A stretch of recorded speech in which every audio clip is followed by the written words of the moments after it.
Looks more like a slip than a slide. Ha ha. I've seen enough. Hello everyone, SpongeStur here and welcome back to QUICKTOONS. And today I'm reviewing the SpongeBob episode, A SquarePants Family Vacation. In this episode, SpongeBob's family and Patrick are going on a road trip to the Great Barrier Reef when all of a sudden SpongeBob and Patrick get stranded in a mysterious kelp forest. So this is the beginning of my journey covering the Runaway Road Trip miniseries. And unlike the previous one, The Legends of Bikini Bottom, which had 6 episodes, this one only has 5. Probably because this episode is 22 minutes long, so in runtime it's still relatively equal to the previous miniseries. Now, T-Lob, which is what I'm gonna call this miniseries from now on, because I'm tired of saying this full name, was about supernatural elements or creatures. It was kind of vague, but you knew what it was going for at least. With this miniseries, however, it is very clear that these episodes are all vacation themed,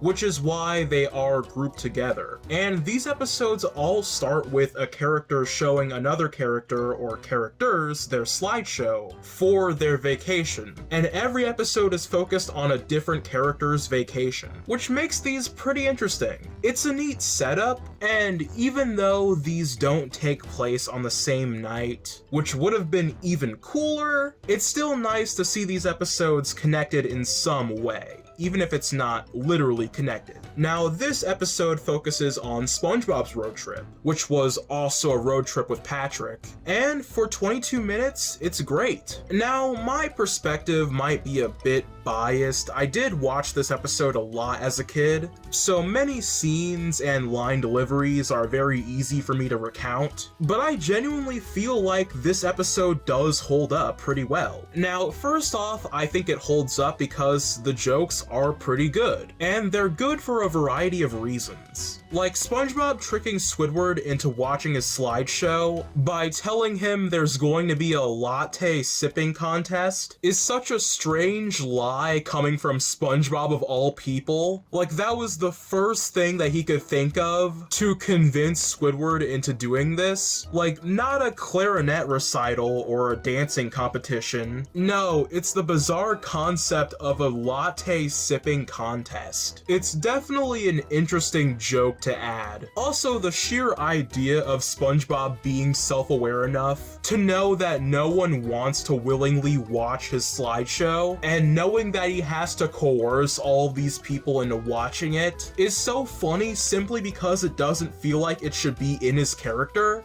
but it's not out of character enough to be annoying. There's also Patrick thinking that SpongeBob brought homework on his trip, Patrick jumping in front of the boat to play hide and seek, especially SpongeBob's father going, "Egad!" There's also the moment where their boat breaks down, and when they're all pushing the boat, Patrick is all the way in the back pushing nothing. There's also Patrick's beef with the slide, the mysterious live-action vending machine. I love when the show does out-of-nowhere live-action gags, SpongeBob and Patrick being afraid of the tourist trap, and SpongeBob spending a ton of money at the tourist trap, and SpongeBob walking past his parents when trying to escape the kelp forest. There's probably plenty of jokes I missed, but again, it's hard to list every single joke. It's one of those episodes, and they definitely make the episode not as serious as it would have been, and way less jarring as a result. I also want to point out the weird, awkward humor. You might have noticed this around seasons 6 through 8, but in those seasons, there are a lot of jokes that revolve around an awkward conversation, and it gives the show this bizarre vibe, like an Adult Swim show.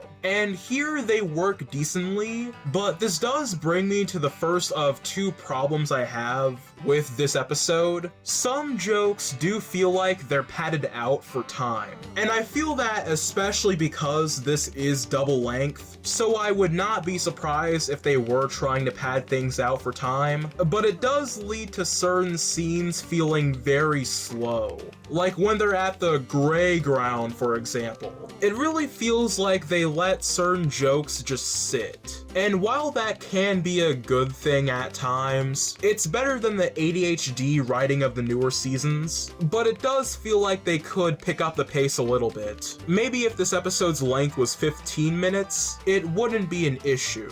And now that I'm looking at my notes, I think the second problem I had actually goes along with the first, so whoops. My second point was the hide and seek scene. While Patrick jumping out was funny, the joke went on for a bit too long, and that scene definitely felt like they were padding out for time. It just doesn't stay funny with every watch, but it is funny when it resolves, and everyone in the boat just quickly pretends it never happened. Another reason why this special is good, it's just a feel-good story. Now, Pie Guy's review of this was mildly negative, and his main criticism boils down to it being underwhelming, but I think this episode being so uneventful works in its favor in a weird way. SpongeBob and Patrick have no idea where they are, and have no idea what this mysterious location even is. Everything slightly abnormal about this kelp forest doesn't pop out at you. It's subtly strange, like the fact that the gift shop is randomly in the middle of this kelp forest with no one running it is kinda eerie. It's not a spooky episode by any means, but it does build up some tension and suspense. You have no idea what our main characters are going to face next, and because of this, it feels like you're on the same trip as them.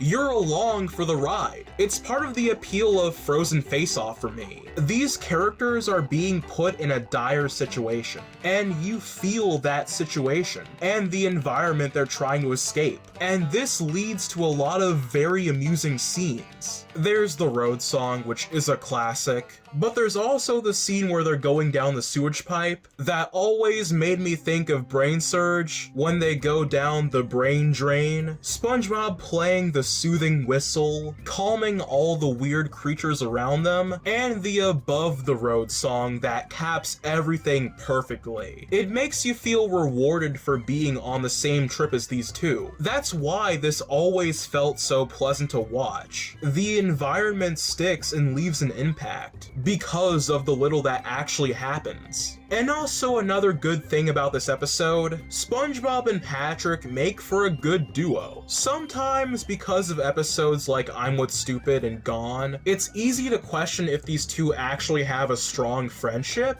but here they work off each other so well, with SpongeBob being the more grounded of the two, and Patrick giving his strange commentary on everything. And that's the huge difference between this and a lot of episodes in post-sequel SpongeBob, because in some newer episodes, SpongeBob and Patrick are just the same person. SpongeBob stoops down to Patrick's level in an unsatisfying way, but here, Patrick is certainly the weirder one here, and most of the time, SpongeBob just goes along with it, because he's Patrick, and that makes their friendship so apparent here. I like it when the best friends in the show are best friends, and not insufferable best friends either. So yeah, I know I had a lot to say about this one specifically, but I think it deserves it. It's a great episode. It has the comedy, it has the storytelling, it has the dynamic, and it feels so good to watch because of all of that. This episode deserves more love,